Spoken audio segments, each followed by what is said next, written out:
My name is Amanda Charbonneau. I am the Member Engagement Manager here at the IAPP.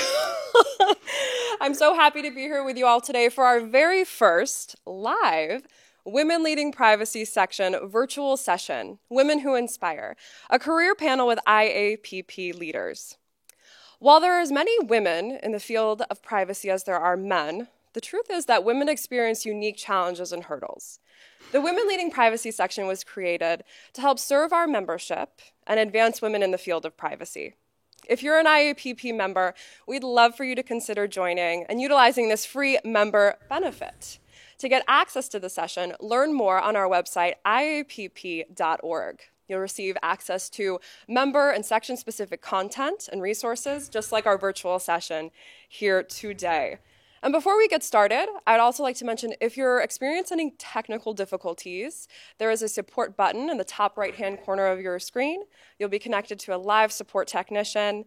And then the last 15 minutes of our session will be dedicated to virtual Q&A. So we want to hear from you, our virtual audience. If you have any burning questions from our panelists, that will be your time to shine. So speaking of our panelists, it's my privilege for me to be here with you all today and the amazing women to my right. They bring together their perspectives from the fields of law, government, and technology. And while their backgrounds may be diverse, the one thing that they all share is that they're outstanding leaders in their respective fields. I'd like to introduce Rita Hymas, our Data Protection Officer, our Research Director and General Counsel here at the IAPP. Hi, Amanda. We've got Caitlin Fennessy, our Senior Privacy Fellow. And then we have Kathy Skirbo, our Vice President and Chief Technology Officer at, you guessed it, right here at the IAPP. Ladies, welcome. Thank you. Thank you so much for joining us today. So as I mentioned, you all come from very different backgrounds. Rita, you went to law school. Caitlin, you've got your master's in public admin. And Kathy, your background is in mathematics. But you've all found yourself here at the IAPP, working in privacy. So I want to dig a little bit more into that. Caitlin, as a Senior Privacy Fellow, can you tell us a little bit more about your path and how working in government shaped it and got you to where you are today? Sure. Thank you so much. And first, let me just say it's quite the honor to be sitting here with both of you, two leaders at the IAPP that I just love working with. So my background in government, so I recently joined, as you all know, the IAPP about 6 months ago after just about 10 years working on privacy for the U.S. government. And so about 10 years ago, I was interviewing for a job at the U.S. International Trade Administration in trade policy, which is what I wanted to focus on. And I interviewed with this wonderful female leader in privacy, Kristen Jency, who heads up the Office of Digital Services Industries at the Department of Commerce. And she basically said, you should come work for us. You should work on privacy and cross-border data flows. And I said, that's intriguing, but, I don't know anything about privacy. And she said, that's all right. We can teach you that. And I promise privacy is going to be big. I said, oh, okay. So lucky for me, I took her up on that and started out working on privacy and helping U.S. companies comply with foreign data protection laws. So over 10 years, I basically covered every region of the world, doing privacy from this trade angle. At some point during that span, I had the good fortune of working on the OECD rewrite of the privacy guidelines. So they revamped their privacy guidelines in 2013, and that's where I met Omer Tene. He held the pen on that rewrite. So that was kind of my first introduction to someone who now is a leader here at the IAPP as well. For the last 5 years of my time, I covered the EU. Specifically, I was involved in Privacy Shield negotiations and then served as the first Privacy Shield director. So met some awesome people along the way, and I think what kind of brought me to the IAPP was engaging with IAPP leaders and staff at the conferences around the world, and just really feeling like, hey, the folks here are doing some great work in terms of building awareness and supporting the privacy profession. And so after 10 years, I thought, okay, I'm ready for a change. And so it kind of brought me here to IAPP. Nice. Rita? Okay, well, so I'm at the IAPP for many of the same reasons that Caitlin is, which is it just seemed like a cool place to work. And it also seemed like, unlike Caitlin, for me, I was working in privacy in private practice and in academia, but it was an opportunity to really focus on the field of privacy and gain more expertise than I had the full opportunity to have before I came here. My path is very different from Caitlin's. Geographically, I've lived around the United States, but when I was finishing law school, my dream was to be an environmental law lawyer, like a lot of law students. And the reason for this was that I was, of course, passionate about the environment, but also really interested in science. So I figured if I get to do an area of law that's driven by science, that'll be interesting. And it is, and it was. Over time, just through opportunism, really, my career took other paths. I got involved working in intellectual property law, which again involves creativity and innovation and sometimes a little science. And the privacy issues that started to percolate into my career when I was in academia, actually at the University of Maine, which is how I got to know Trevor Hughes, and actually how I also got to know Omer Tene. We invited Omer to come teach. I started to pay attention to the fact that the science of today, there's a lot of biology still happening, a lot of innovation in biotech and whatnot, but because information technology, an area of tech and science, is so pervasive, working in the field of privacy law scratches the itch of always wanting to know what's happening in science and tech, but it's different in the sense that issues of privacy law are not unique to companies that are necessarily innovating, engaging in trying to acquire intellectual property rights, or companies that are involved in pollution or otherwise needing the opportunity to take advantage of environmental laws. Privacy's everywhere. Every company, retail outfits that are selling coffee and donuts have to know as much about privacy in some ways as massive multinationals. So I thought this was so much fun. Here's an area of law that I can practice regardless of who my clients are and still constantly have to learn about science and tech. So that's essentially what's fun about privacy. And I would just say that I got into it really through relationships, much like Caitlin said. Opportunism and relationships, and knowing Trevor and Omer is how I ended up here. Wow. Thank you. Kathy?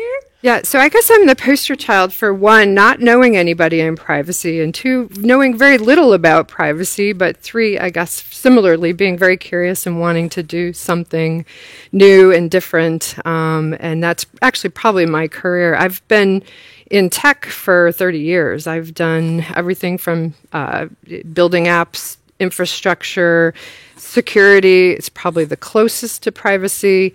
Bringing all those things together in a company like the IAPP is what brought me here. The opportunity to work in a place that just culture is amazing. The women and the people here are amazing. But the privacy part, actually, I'm the newbie. I came partially to learn because I think it's.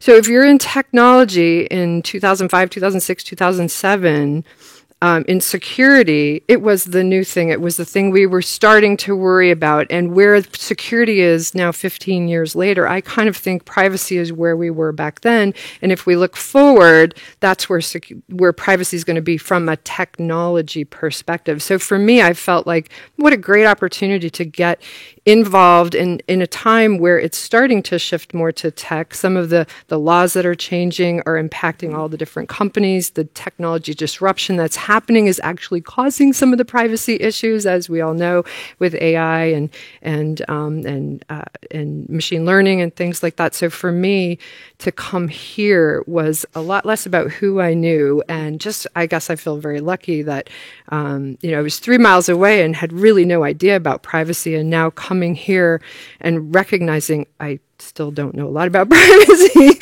but what a phenomenal opportunity for tech people to get involved now. I mean, every company, to Rita's point, every company is going to have to be thinking about it, whether they're small in their retail or whether they're large in their financial services. So to be a part of helping define that and promote it and improve it and really, I guess, be a voice to the tech community about why it's so important is pretty exciting for me. So.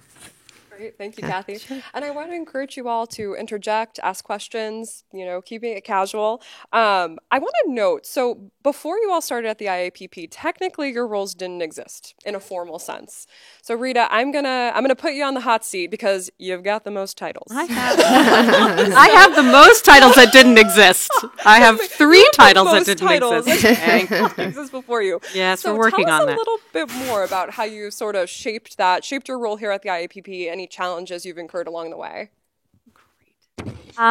Look, I assume some of the reasons people might be tuning in today is less to do with who we are and more to do with how you can, lessons learned, how do these things affect other people who are maybe thinking about a career path. So I'd rather talk about it from that perspective. One of the opportunities that is fun about working at the IAPP is that it is a small business. When I started here, we were fewer than 200 employees. But it's also a global company, so we have members all over the world. So that combination of small business with a big footprint that's growing like crazy, both in terms of our membership, our customer base, and also in terms of the employees we need to staff it, that is a sweet spot for opportunity to learn, right? And to take on new responsibilities. Because companies that are small and growing are always needing more and more assistance and support. Things they didn't need before, they suddenly realize that they need. And in the case of a small business like the IAPP, those needs may not amount to a full-time job. It's a piece of a job. And so if you want to learn fast, start in a small growing company and just be ready and willing and able. Say, I'll take that. I'll do that. Right. And through that willingness and I think open-mindedness, sort of and self-confidence, let's be honest. Sure, I can handle that. Right. Maybe hubris. You acquire new skills and new opportunity. And the titles are a way of reflecting the fact that your role has changed. In the case of the DPO role, we definitely wanted to signal to our members that we take GDPR seriously as a company, not just as something that we're teaching others, but that obviously we need to be in compliance as well. So DPO signals to our members, oh, there's someone that I can talk to if I have a question about how the IAPP is using my data. So that made sense. We needed, a step up in our privacy compliance role. And the GC thing, trust me, it's just because our CFO is tired of signing contracts. So we wanted somebody else to do it. So at the moment, it really is a contract management role and a signatory responsibility. I suspect it will grow like many other things within a small business. But so purely from an advice perspective, I think people who, in any level of their profession, who are ready to make a lane change, it's always a great opportunity. And I think, Kathy, I'd love to hear from you that, coming from a larger institution to a smaller one, while, the problems are maybe smaller and the impact may be smaller, the opportunity to learn is massive because suddenly you're playing so many different roles and you're seeing so many pieces of the enterprise because it's such a small place to work. That's completely accurate. I've been in large organizations my whole career until now, and I would say I played different parts along the way throughout. As I mentioned, I have a vast background in doing different things, but they were, to your point, like siloed. Like I worked in security for a little while. I worked in building applications for a little while. I worked in actually process improvement and technology procurement. And actually, I would say Rita's GC role is very important to me. So, I think it is kind of fun for me, and one of the reasons I chose to come here at this point in my career was to sort of show up as my whole, everything, my whole toolkit I can use in my role as CTO, and having some not to knock big corporations, because I have learned so much, and there's so much depth and breadth and opportunity. I moved around a lot in the organizations to continue to learn and grow, but to be able to show up and not know today if I'm going to be wearing a technology hat or maybe an HR hat because there's something we need to talk to them about, or maybe learning about a business organization, a business problem that needs to be solved. I just feel like there's so much opportunity to do it all in one role. And defining the CTO role has been really fun for me too. It is actually a part of my background, is taking on a new organization and standing something up for new need. Like I mentioned, with security, that was something I spent a good deal of time in 2005, 6, 7. I wish I could remember the date, but I can't remember. It's too far. To just create that organization that does that. So creating new organizations, creating new roles, defining them has kind of been a part of my background and what I do. But to be able to do it here at a small company, there's a little more freedom. So 3 or 4 weeks in, I started talking to Trevor about the need for maybe a little more organization disciplines around some of the data space that we were playing in operationally for ourselves. So now I have a data team as well as a technology team. And that's kind of exciting to be able to just say, oh, we need that, and then be able to make it happen without some of the larger corporation, big red tape-ish kind of stuff. Again, not to knock big companies, but you can move a little more quickly. There's a little, I guess, maybe a little more pressure on you too, because you are the decision maker, and that can be a little frightening as well. But so far, it's been a ton of fun, and creating this organization has been one of the highlights of my careers, I'd say. Yeah.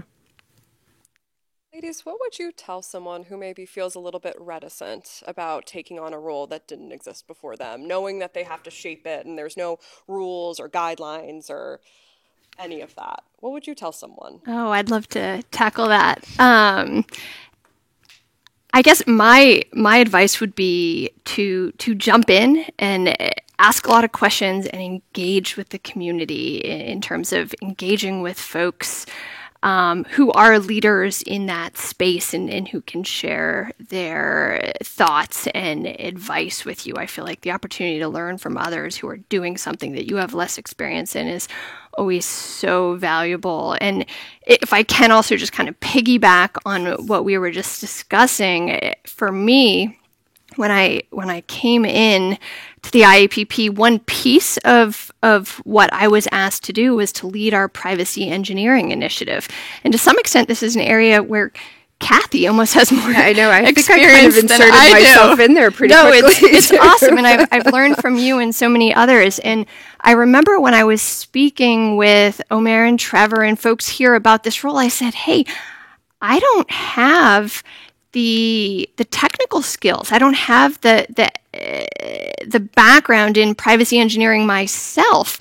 And their advice and kind of the way I've approached this was exactly that, to kind of learn from the community. And so I've had this incredible opportunity. And to me, this is why I'm enjoying this new position and role so much, because it's an opportunity to learn. And so reaching out to academic leaders or industry leaders, our members around the world, and folks like you to try to understand the pieces of the job that I have less experience in. And to me, that kind of makes the role a constant learning experience, which I guess from my perspective is what makes a role fun. Yeah, I think too, and a lot of exactly what you're saying and what I've watched you do the last 6 months, it's less about what you know and how you think about learning. And I think that's just probably any lesson in life is I've been super impressed with how you've tackled. I actually wouldn't know that you didn't know what you just said. It sounds like a lot of no's, but I didn't know that you didn't know some of this stuff, because I do think it is. I actually am grateful to sort of have you in that role, because your research and that you have a broad community in. Tremendously helpful to bring that forward. So I do think it's a little bit more of how you think and how you think about learning than necessarily what you know. Right. I completely agree. I spent 14 years in academia at a law school. And of course, when I was an undergrad, I was even growing up like, oh, I want to be an academic. Like, that's the coolest job. The most important job there is to be a teacher. I suppose that's sort of true. What I think I appreciate now, though, is that while those credentials, while that fundamental education is crucial, it absolutely is crucial. It changes the way you think. It teaches you very, very deep, lasting, fundamental base value skills. And it frankly gives you the credential you might need for certain jobs. Let's just be honest. Getting those credentials is important.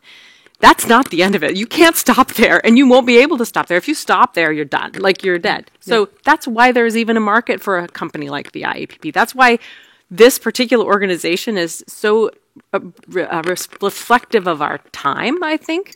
Because as you continue through your career, you're going to have to credential for something else. You're going to have to be willing to maybe offer yourself a new level of expertise or major again in something that didn't exist before. And this is not the end of it, right? There will always be something new. And organizations that are more able to respond to change, which I think certification bodies and membership associations can do more easily than a degree conferring institution. There's a role in this economy for institutions like ours, for organizations like ours. They provide you with the credential you need to say, yeah, I did my homework and I studied this topic. Here's my credential to show for it. But they, more importantly, probably provide you with the ongoing, continuing education, the network, because none of us, even after we study for an exam and take an exam, actually know how to do it and what the problems will be that comes up in our career. So you match that with a network, with people who are more like you, who are in a similar role to you. That won't be all the people you went to graduate school with, right? They've gone off and majored in their own areas and their own. So that ability to continuously refresh who you need to know in the moment as you progress through your career is why there is even a need for an IAPP. I think, too, this is absolutely. I think this is a place, too, where the law and technology probably have been a little bit different, and you can correct me if you think I'm wrong, the last 30 years, because I think, as you're talking, I'm thinking, geez, if I just graduated with my math degree and thought I could, 30 years forward, just step into this role or any technology role along the way with what I knew then, I mean, it's just not possible. Even my degree didn't necessarily prepare me for my first role or my second role or anything. Technology has just changed so much the last 30 years that you haven't been in technology for 10, 20, 30 years without having to learn. And now the acceleration of the tech change and everything just makes it that much more critical to be a learner in that field. And I just think privacy, like I said at the beginning, privacy is just kind of now the new thing that in addition to having all this knowledge about different kinds of technology, how they work together, privacy kind of comes in from the side. It's not about what you know, it's about how you do it. Similar to security, it's not necessarily about what you knew, but how you apply that security to technology. So to me, you have to be a continuous learner just to be in tech. Caitlin, how much do you credit the person that first hired you, the woman who first hired you, for really shaping everything else? Because she knew better than you did at the time. How would you know that privacy would be hot? And you were willing to say, well, I respect your opinion. Why not? I'll jump in. Yeah, no, it's a great question. I give her a ton of credit. She really saw it coming, as some other folks that we know and work with did. But, my first year working on privacy for the U.S. government, admittedly, was really slow. And I remember questioning that. What am I doing? She says it's going to be big. Do I trust that? Do I stick with it? And 1 year in, all of a sudden, Obama launched the privacy blueprint. And from there, everything just took off. So, there's these people along the way. And I would say just, to give a shout out to her in particular, there are women leaders, doesn't have to be women, out there who sometimes play a more behind the scenes role in kind of are there supporting others, recognizing others. And I think a lot of people credit her for kind of launching their careers in privacy. And so, I give her a ton of credit.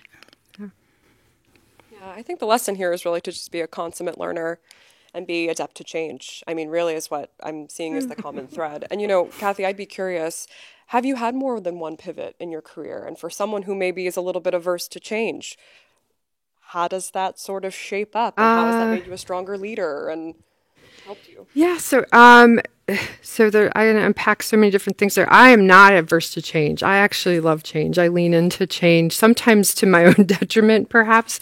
In the change curve, there's the folks who really they hold on tight to what they know, and then there's the folks who lean in, full on throttle. Change for change's sake is good. I'm somewhere in between, but I do think I embrace change quite a bit. So for me, none of this really scares me. None of this really has been tough. It's been an adventure. I've had probably, I want to say maybe a dozen pivots in my career, and this just feels like one more. But again, I think that's part of, for me, the last 30 years being in technology. You had to continually pivot and change. I actually would say working in big corporations gives you the advantage to pivot quickly. There's a lot more opportunities to look at things differently. I frequently was the one that raised my hand to say, oh, you need something new over there, or I was the one who they gave something broken to fix, which when things are broken, you learn more. So I would say, I think I can't even name how many pivots there were, but I think that's kind of been my experience, that you pivot and you pivot and you pivot. And as technology grows, as new opportunities come, there's maybe different reasons that happens. That even when my kids were young, I probably pivoted for one reason, to be closer to home. I left Boston and came and worked up in New Hampshire. As they got older, it was easier for me to come in here or to take a different role where I traveled a lot. So some of it has nothing to do with career and more to do with your life circumstances. One thing I love about the IAPP is it's about your whole person, not just showing up with a full toolkit of what I have to offer the IAPP, but being able to go home at the end of the day and have that work-life balance too with my family. So I don't know. That's a very meandering answer. Yes, lots of pivots, Amanda. And I want to dig into that work-life balance piece, because that's one of our cultural values here at the IAPP. And I feel like women definitely have a different perspective when it comes to work-life balance. And I'd like to sort of hear more about your perspectives on that, if it's really impacted maybe the roles you've decided to take along the way in your career paths, and give some advice and perspective. Caitlin, let's let you start with that one. I'm just going to sit over here. Yeah, no, I mean, it's a great question that so many people, I think both women and men, have to grapple with, of course. It has absolutely, impacted the decisions I made. I remember sitting down once with a very senior government official who was exploring a position for me. And I remember her telling me, well, you can't expect to leave before 7:00 at night. I had just had my first baby. And I said, thanks so much. This sounds really exciting, but it's not for me right now, And so we make choices. I had the incredible opportunity, and I'm hopeful that more and more people will have this type of opportunity, which is after I had my second child, I kind of faced that challenge, and so wanted to move from DC to New Hampshire to raise my kids and be closer to our family support network to help with the work-life balance. And so at the time I went to my boss and I said, thank you at the Department of Commerce. Thank you. This has been awesome, but I need to quit because I'm moving to New Hampshire to raise my family. And I was offered the incredible opportunity to telework full-time for the U.S. government. And this was about 6 years ago now. And at a time when that really wasn't done much in the U.S. government. So it was completely novel. For the first year, I barely told anyone because I was so nervous about screwing it up. So a lot of the colleagues I worked with in D.C. thought I was sitting in my office at Commerce, on Pennsylvania Avenue, and just talking to them on the phone when in fact I was in New Hampshire. And so that was really lucky for me because it allowed me to not step out of the workforce, not completely change my career, which is what I thought I was doing. and, stay in an exciting field and better manage the work-life balance by being closer to, an extended family network. So I'm hopeful that as telework, it's not novel anymore. More and more folks are doing it in industry and government. I'm hoping that might help in some respects with some of those challenges. I don't know. What do you think? So Caitlin isn't just lucky. Like, they probably wouldn't let just anybody telework. You were a superstar. And so they would probably do anything they could to keep you. And now we get you. So haha. Yeah. But still, no. I guess my thoughts, once again, I always want to think about what are there any lessons that other people can take? I don't know. When I work with law students, my advice usually is whatever law career you choose, just make sure you're working with people you really like. So that's not necessarily a work-life balance question on the family versus work, but it's like a place to start. Oh, I really want to do this area of law, but, what does it take? I'm like, the best job you get might actually be doing something else in law. But if you love the people in your practice group, you'll just love, workers' comp or whatever, because they're so nice. And so no, it wasn't your favorite thing that you studied in law school, but at least the people you work with are kind and considerate, and they support you and they promote you. They give you good work. They help you advance. Like, all of that is so much more important than the thing you get to think about all day long, in my opinion. And it certainly worked for me to just work with nice people. That was really the number one thing. And then I did make choices with my career to be able to be in jobs where mostly the key issue here was just pure flexibility. Can you leave at any time because someone is throwing up and the daycare is calling you, or because there's a cross-country meet at 3:30 in the afternoon. They're very inconvenient, these school functions. But the right office, the right work environment appreciates that not only are you going to leave, but you're also probably going to get your work done later, or when it's, you're going to get it done. They trust you. Some of that you have to earn, but you can shop for environments where that's part of the norm. And you look and you observe and you ask in your interview and you ask, in clever ways to try to figure out what is the culture there and will it support the fact that I love my work and I'm going to get it done, but I also really love this life that I have and the people that are in it outside of the office. I just wouldn't want to ever work any place that didn't allow me that freedom.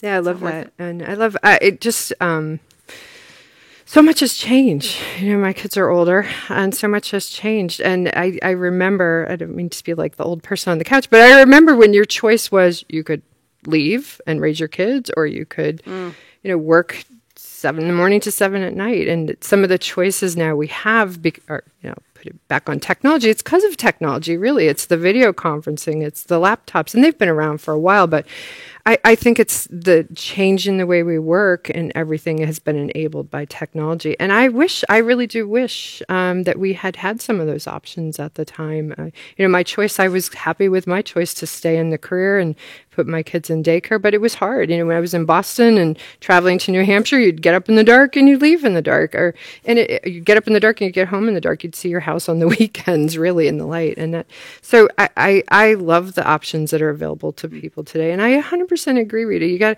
It's not just the content of the work or the subject of the work. And this kind of gets back to your other question about if you're building a new organization, how do you not be afraid of that? Well, it's your job. Figure out, it could be, it needs to be the holistic picture. It needs to be the people you work with, the subject you're working with, the ability to make sure you can go to the track meet or the soccer game or anything like that. And that's going to be what makes you happy at the end of the day. That's personal to us too. And to take that to another level, how do you as a leader, so now you're responsible for other employees, they want to have a work-life balance, you're going to have to support that, but you also need to set limitations and expectations. So Kathy, you've probably overseen more people than any of us. Well. Where are the challenges that you faced in trying to set the limits on taking advantage, but also, of course, keeping your good people happy, because that's part of being a good leader. I mean, you want your best employees to stick around,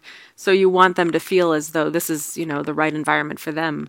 Yeah, absolutely. I mean, I think there's no secret to it. I think part of it is treating people like adults. I mean, I've always been frustrated with the absolute of rules. You absolutely have to be here at 8, and you have to leave at 4, or you absolutely have to show up at this meeting on time, or you absolutely like if you treat people like adults. I don't need to approve your vacation time. You know what your workload is. You know how to get your work done and make sure you have coverage when you're out and things like that. And actually, as a leader, it's a lot easier for you to lead people and when you treat them like adults than when you treat them like you need to have all those rules and everything. I think role modeling is important too, and this is actually one I struggle with. I'm an early bird. I am up between 4:30 and 5, and I will come into the office because I don't have little kids at home anymore that I need to worry about.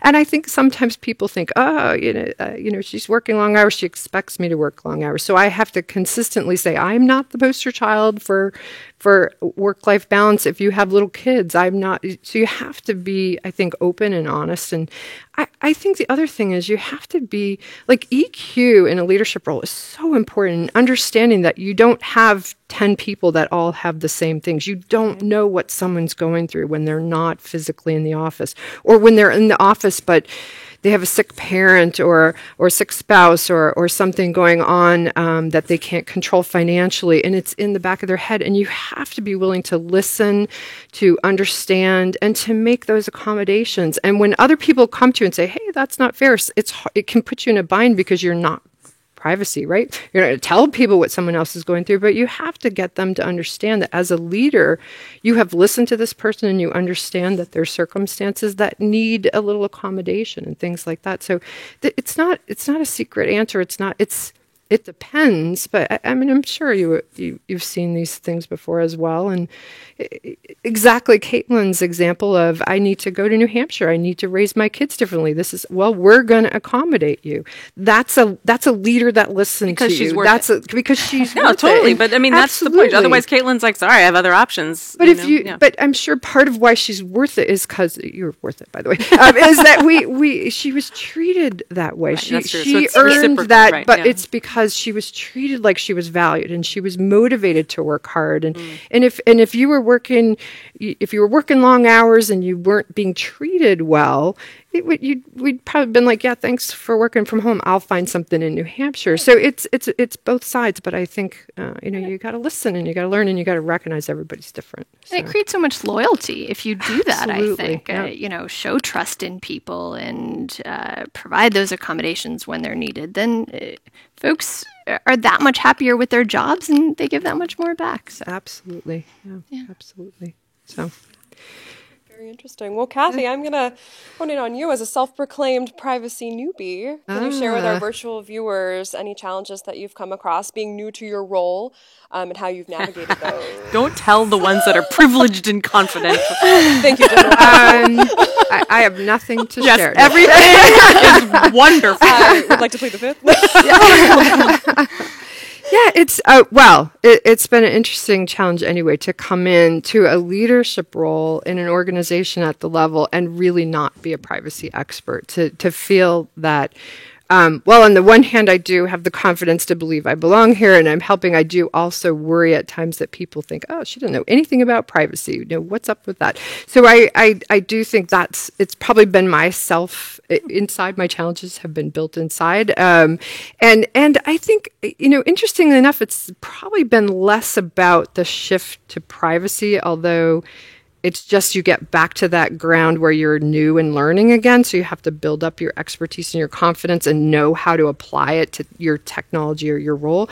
And more about my shift, and maybe this isn't where you want me to go, Amanda, but my shift has been more going from corporate to a small company and figuring out how to make decisions and stand behind them and do that while I'm learning the business. And I think that's probably been the hardest for me, is making sure that every day I show up and somebody doesn't feel like, why is she making that decision? What was she thinking? And doesn't she understand that CCPA won't let that happen, or something like that? And I insinuate myself in places that I don't know necessarily that people want me, but I think, here I am, Caitlin. We're going to talk about engineering. We're going to talk about vendor management. We're going to talk about So, but yeah. Really appreciate your insertions, by Well, the way. yeah, there you go. There you go.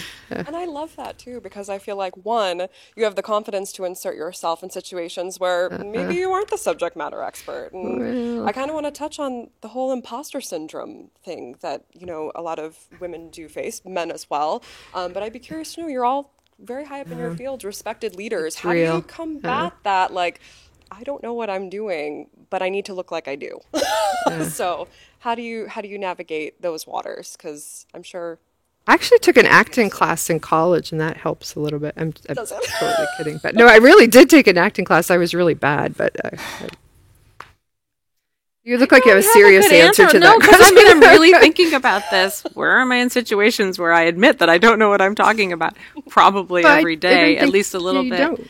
Yeah. It's about the dynamic of who I'm around. And if I feel like I know more than the other people in the room because I've done it for longer. So again, I work a lot with students, with junior people just entering the profession just on a day-to-day basis, or with people whose jobs at the company are not privacy. They look to me to know what that is, and we work together collaboratively to solve the problem.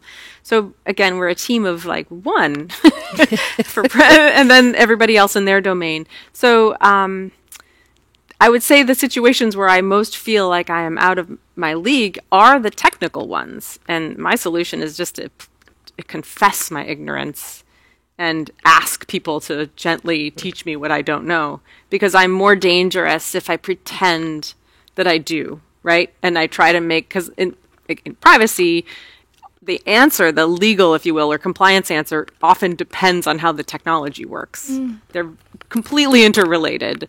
If the technology works this way, well, then we either have to change that, or we have to inform people, or we need consent, or whatever the situation is. So that's where it struggles all the time. I'm learning new things about, I didn't know it did that. And what is that, by the way? What does that word that you just used mean? Sometimes I'll run and look it up quietly after the meeting. But yeah, I think instead of pretending and having a show of, it's the opposite, which is to say, please explain that to me so that I can do my job better, and therefore the company can, be more secure. You put the company first in that instance rather than try to pretend. That's how I perceive it. Yeah, I want to build on two things that you just said there. In terms of the lack of tech knowledge, I feel like that would be one of my recommendations, kind of going out to the privacy field, that if I could do it again, I would get some technical expertise. And I just feel like looking forward, I perhaps self-interestedly see privacy engineering, but the fusing of tech and privacy as where the profession is headed. And I think that those in the legal field or the policy field would really benefit from getting some education in the tech space. But on the imposter syndrome, I have to say, I feel like I've tried to take, asking questions is always good, but I feel like that imposter syndrome thing is super real, and that I at least feel it all the time, even maybe when I shouldn't. And I don't know if that is something that women experience more or not, but I've had to continually remind myself, hey, you know just as much as anyone in the room on X that you're talking about. So don't be hesitant. Don't feel like an imposter, and just remind myself of that so that I don't think, well, why do you want me to talk about that? How am I qualified to discuss it? So I don't know. Yeah. I think it's like a check. It's a check. It's something inside you that says, it makes you stop and think, am I the expert in the room, or am I not the expert in the room? And at different times, it can undermine you, and you don't participate, and when you should, and at other times, it maybe should tell you not to participate. I don't know. Maybe that's the wrong way to look at it. But I've been in meetings where I think I know more than the other person, but the other person is simply insisting that they know the most. And there's nothing you can do to convince them otherwise, or at least that's their posture. And I think that's why I actually, sorry, and I'm interrupting you, but stuck. I think that's why I actually think imposter syndrome, and I have it in spades like everyone. It's actually a humility thing. It helps you sort of think through your role in a conversation, and it absolutely can get in your way. But I would say, in the spirit of professional development or coaching or whatever we're doing here on this couch today, it's we all have it. Like, look, we all have it, and you've got to find your toolkit to work through it, and you've got to figure out. And you are going to have those people. We all have those people that are just so officious that even if they could walk in the building and tell me something about technology and just the way they say it will stop me in my tracks, and I'll think, wow, they're really smart and they know what they're talking about, and maybe they know something I don't. But you have to know yourself, and you have to recognize. And I think that's professional development. It cuts through. I think it does cut through gender, because I have a lot of male colleagues who have told me in the past that they have imposter syndrome. But I think it ties directly to humility. And the need. I think humility is so powerful. I do think saying I don't know something, actually, it builds credibility. It builds, people think, oh, wow, she's in that role and she's willing to say she doesn't know something, is way more powerful than trying to BS your way through an answer and haven't, I don't know. And I think it's a little bit of both, too. I think when you hear that voice in your head saying, you don't know what you're doing, you don't know anything in the room, it's saying, hey, thanks, I've got this. Yeah. Like, I know what I'm doing, that. feeling that confidence. Because sometimes I feel like that voice is there to keep you safe and keep you in your comfort zone. And it's like, I'm good. Thank you. Yeah. But on that, it is actually time, ladies, for virtual Q&A with our virtual viewers. So now is the time. You'll see a button at the top right-hand corner of your screen that says Q&A. Please submit your questions to the ladies, and we will do our very best to answer them. All right, we've got one coming in. What advice do you have for other women just starting their careers, privacy or not, new in their careers? And go. Oh, so in terms of new in their careers, I'm going to pass on a piece of advice that I feel like led me to where I am today and was super random. I moved to Washington, D.C. without a job, slept on a cousin's couch, and I was on the metro in Washington, D.C., perhaps going, for an informational interview or something. And this random woman on the metro, how we were talking, I have no recollection, but she said, oh, yeah, you should just walk into the Congress and hand them your resume and, tell whatever committee it was that I was interested in at the time that you want to work for them. And I was like, wait, I can do that? I can just reach out directly to the people I want to work with? Like, I don't have to go through some job board? She was like, oh, yeah, people do it all the time. And I ended up with a job on the Hill by just doing that. And so awesome. I was blown away by it. But my piece of advice there is, if there are people that you want to work with, whether it's in industry, in government, or whatever, do your research, figure out who's working in the space you want to work in, and reach out to them. Often the emails, maybe not public, but you could figure it out. So just reach out. And I think we're also always, happy to help in the privacy field and talk to folks. But reaching out is what I would recommend. Yeah, absolutely. I have different things. I would say don't have your heart set on one thing and then only pursue that, because every single opportunity that you have and you take and you learn, it's a learning one that could take you to the next thing. Like Rita was describing, where you thought you were going to be and where you ended up are very different. I would say know yourself. Get what motivates you, what inspires you, what do you want to show? Do you want a place, like Rita was saying earlier? I'm going to point to Rita again. Actually, these are words from Rita through me, apparently. My mouth.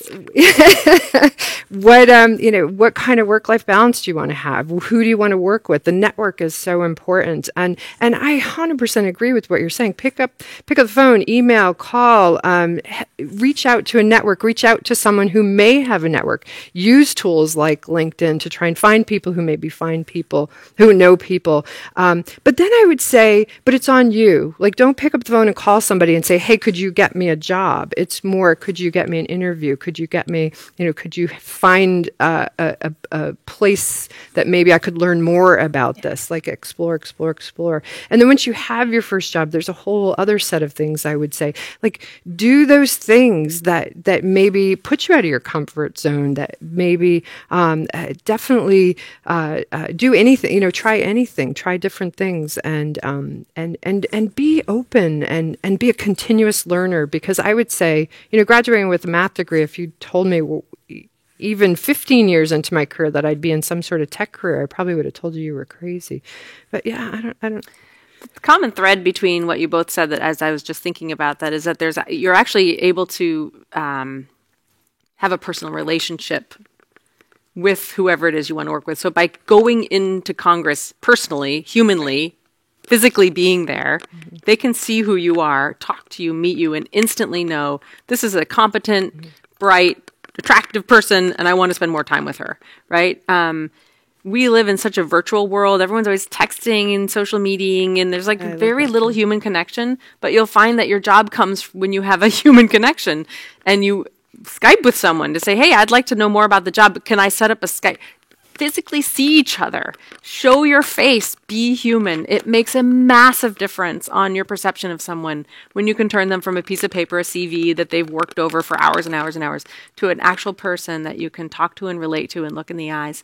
So if you have to volunteer to get in the door, anything you can do to be physically in their space and show who you are as a human, I think, is a game changer to getting that first job. Yeah, I would say, too, once you're in there, that advice doesn't change. Oh, yeah. So when you're in a meeting, sit at the table. That's I read that in a book somewhere early on. Sit at a table, speak up. If you got interrupted, sort of stand your ground and make sure that your voice continues to matter. Because I think that, especially for women, I think that happens to us a lot, where we sort of fade into the background, or we let others lead instead of sticking our neck out or anything like that. But just show up, and maybe this newer generation.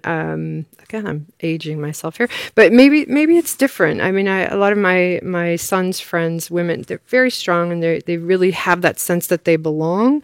But in my career, I feel like a lot of times it was, you just sit in the back of the room and you don't speak your mind, and then you leave and you think, nobody even remembered that you were there. So be present and show up, and everything you're saying, make the personal connections, find those advocates that want to help you. Look for mentors. Don't think you know everything right out of the gate. I know there's been nobody that showed up at my door and asked me for help that I've said, yeah, sorry, I don't have time for you. I mean, people really want to help, especially women want to help women continue to grow and thrive. And if you show interest in other people's work, whether it's in trying to get a job, if you're interested in that work and you show interest in what they're doing, whether it's looking for a mentor or looking for a job, I feel like people love that. And, then you've made a connection. We love to talk about ourselves based on what you want to do. Yeah. And it never goes away. I have a phenomenal mentor who I still continue to reach out to and ask for help and guidance, who's been instrumental with my career in the last year as I've made changes and shifts and things like that. So even, again, back to that role modeling, I role model that I need help at this stage in the game, and we all do, and that's pretty normal. So. Which actually leads to my next question. Mentor or sponsor? Do you need one? Both? Does it matter? Does it make a difference? Yeah. Elaborate. You need both. I mean, a mentor is there by your side helping coach you. A sponsor is someone who is there advocating for you when you're not in the room. So that's the person that's going to talk about you to get, in a promotion discussion or a compensation discussion or who do we want to put on this project discussion. You need both. And frequently your mentor can be your sponsor, but not always. I mean, you really want to make sure that you have both. I'd like to say, too, sure, that I think I truly do believe that a good leader is someone who can look at all the people that work for them and have them actually be in positions as good or better than the one that they had. That they are there to help their team grow and thrive and advance, rather than constantly being jealous that they have to be the boss or they have to have the swankiest title or whatever. Because if you're in an environment where that leadership always wants to be a senior and more important and isn't willing to kind of help you become as good as or even better, like reach another level within another organization, you're going to wither, so that's a hard one. But if you find yourself in a leadership position, how can you set your ego to the place where you actually want to judge your success by how well everyone who worked for you ended up doing in this world? That's what your first boss did. Absolutely. And that's a rare thing. And it's something we should all actually work on. Even if it feels too feminine, we'll embrace that. That's exactly what women should be doing as leaders that's why there should be more women leaders. So if your instinct is to promote others, then that would ultimately make everybody, happier and more successful. Yep, 100% agree. You need to give people the opportunity to be in the room with your boss. Yeah. You need to coach them to have the confidence, perhaps, to present what they have created versus you not constantly, but taking that from them to present to your boss. And that actually helps you continue to grow. And I would say the flip side of that is if you're in a role where your leader isn't doing that for you, if you feel like, geez, every time I have a good idea or I come up with something, it's my boss who always presents it or who always takes the credit for it. You maybe need to think about moving to a different role or a different leader or having that conversation. Sometimes it's just they may not even be aware. And that's, a brave thing, too, to go in and say, hey, I would love the opportunity to present my ideas instead of always having them done through you. But yeah. Fantastic advice. We have time for one last question, ladies. Tell us. A female leader in privacy who you admire and why. This is yours. Come on, Caitlin. We've done all yeah. Well, I feel like I could spend an entire hour on that question. I think that's why the privacy profession, or one of the reasons it has been so rewarding. There are so many impressive female leaders. So maybe I don't think I could pick one. I've talked about one already, Kristen Jency, who I think plays that role of supporting a lot of leaders in the field, and she's built a lot. There are two different women leaders in privacy in Europe who I have a lot of admiration for. I'm a little nervous about calling out names, in a privacy group, but since it's all positive. So one of them is a colleague who taught me that if you bring chocolate to a meeting, your meeting will always go better. And I admire her for her diplomacy and also just for her creativity and her determination. And that's Isabel Verican, who now runs or kind of set up the European Data Protection Board. And she's just always been an incredibly hardworking, creative, and diplomatic person. And the other person who I have a lot of admiration for is very well known in the privacy profession. And that is Helen Dixon, who leads the Irish DPA. And I think one thing I've been super impressed in watching her take over that position is kind of remaking that office. She grew it an incredible amount and making it into an office that is just incredibly well respected for the work that they do, and also just an office that really stands up for what they believe in and has engaged in cases that are very challenging, and they're always willing to take them on. And I think that takes incredible leadership. So, totally agree with you. Yeah. She's amazing. All right. Well, thank you, ladies. That wraps up our very first live virtual session for Women Leading Privacy section. Again, I encourage you to look onto our website, iapp.org, to learn more about this section. You'll see a survey in the bottom left-hand corner of your screen. Please take our post-event survey. We'd love to hear your feedback so we can provide more great content for the Women Leading Privacy section. And if you have any questions, don't hesitate to reach out. Thank you.